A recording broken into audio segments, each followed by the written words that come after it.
Whoever did the subtitling for episode 24 of the 100 Girlfriends, I mean, the show in general, but this episode in particular deserves a goddamn raise.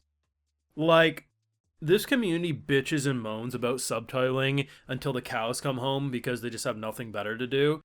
But holy hell, I don't even care if that's not the direct translation. The fact that we had Mustard on the Beat as a subtitle, it brought me great joy. The whole episode did. There's so many moments, but that one in particular, I had to do a double back. I was like, did I actually just see that?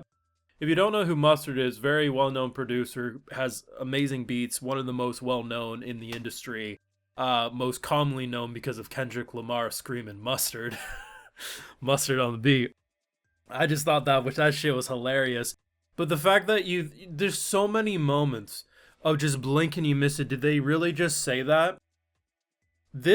Whoever was responsible for the subtitling had a damn good time. Like, the script in general obviously was wild and self-aware, but you know damn well the localization went in hard and they had damn fun because of it.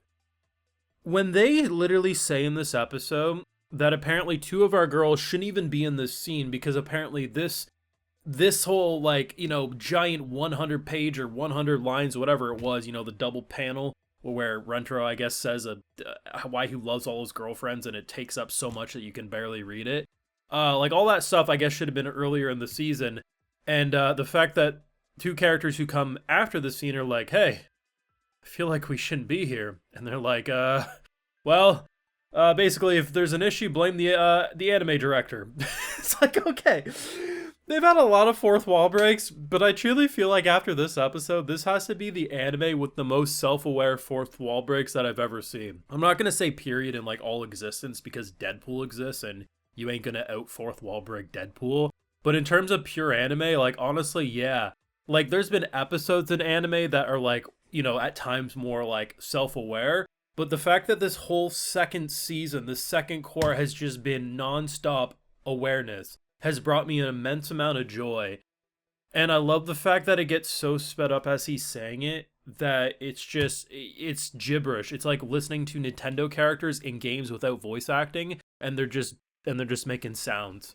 Like playing Banjo-Kazooie or something, you know? It's fantastic. I also heard apparently in the Blu-ray there will be like an unsped up version of that, so it will probably take like 5 minutes of him reading, but still it's glorious. You want to see my full thoughts on these episodes, support my work, we got the Patreon, full link at live reactions over there exclusively. Oh my goodness.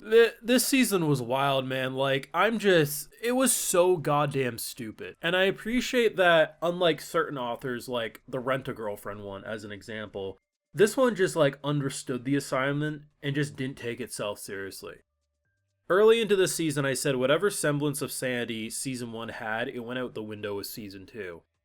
And instead of like trying to circle back and make it seem like it was a sane show, they just doubled, if not quadrupled down on the bullshittery.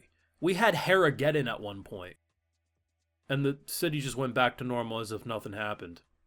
We deadass had Dragon Ball in this episode, which isn't the first time the characters have gone Super Saiyan, which is wild to say. But the idea of each of them powering up their tsunderes and then passing it to her so she absorbs the tsundere energy is wild. You know you're at an interesting crossroad with a show when you're like, listen, I don't understand the power scaling in this world enough to know if that will be enough tsundere energy. It was pretty funny hearing all of them act like one, especially Shizuka, because she's always doing text-to-speech. But basically, all their energy was basically just like, it's not like I like you, Baka, or it's not like I enjoy doing this, Baka. They all sounded like they shouldn't be speaking like that, but it was funny. But watching her come out, and like the fact that she gives like just a normal, like, she's commonly done this throughout the show, that even if she struggles to admit her feelings because she's a tsundere, she will thank you, or she will give like a slight compliment every so often. So she does that at the end. They're like, oh my goodness, she's still not back. And she's like, screw you guys, I'm never complimenting you again. And I'm like, how can you guys do that to her? She's still a tsundere, but she's actually admitting her feelings. Just give her a pat on the back, damn it. It was just so stupid, man. And I knew that the like double spread of like Rentaro or whoever was the one saying it was supposed to come earlier in the seasons, and people were up in arms, bitching and moaning, oh my goodness, why did they do this? And then it quickly came out that, it was a rumor that it was going to be in the last episode. But this is why, like, you never can truly know if something's cut until you see the full anime, right? Because as far as you know, I wouldn't even be surprised if there's going to be something that should appear in season 3, and just for the lulz, they push it to season 4. Like, this is a show that deadass had something in the episode where they're like, I almost cut the season 1 episode short. The show is incredibly self-aware to an ungodly amount of humor, and I completely love that. Personally, for me, I hope when we get season 3, it's confirmed for 13 episodes, and they actually cut it an episode short. I think that would be the funniest shit known to man if it was always just planned for 12, but they, like, make the viewers think they're 13, and, like, in the last 2 seconds of episode 12, they're like, oh, by the way, this is actually the last episode. Episode 13's canceled. It would piss people off, but it would be the funniest shit ever. I love this. People are saying season 3 will be even crazier. Probably. I mean, I assume every season will get crazy. To be honest, I kind of assume every episode will. My current bar is so low for who will join this cast that as long as it's not an animal or a baby, I doubt they're gonna make me infuriated. I've thought of so many different ways of, like, who could join this cast, and I'm like, unless it's an actual baby in a stroller or something animal related, or I guess dead, I'll probably be okay. But do I have high expectations for who's joining this cast? No. I think anyone who joins at this point is beyond broken. But whatever mess of a harem they got going on up on that rooftop, they are seemingly okay with it. I truly think, though, it would be a missed opportunity if the author at one point doesn't do the tsundere thing again, where, like, when we're at 90 girlfriends, she drinks a potion, she loses it, and they all have to put their tsundere energy into her. Could you imagine that rooftop with, like, a supernova of tsunderes, like, being thrown at her? Just kind of writes itself.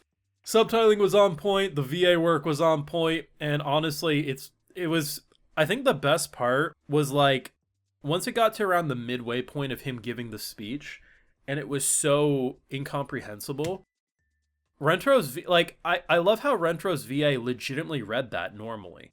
And like I said, on the Blu-ray, it will be there and people will be able to listen to it in full. But it's just so funny, like, if you only ever watch this version, like, his, like, 5-minute line read just was completely ignored.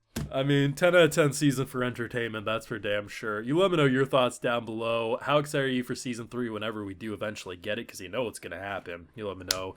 Leave a like if you enjoyed. Subscribe if you're new around here. Of course, ring that bell. And like I mentioned, we got those full live reactions over on Patreon. And hey, while you're over there, I'll also give you a video shout out. Alright, so today we got Sign, Ashlith, Ham of Rage, and we also have Devin Mitchell. So I appreciate the support, everyone. Please take care, and you'll have a good one.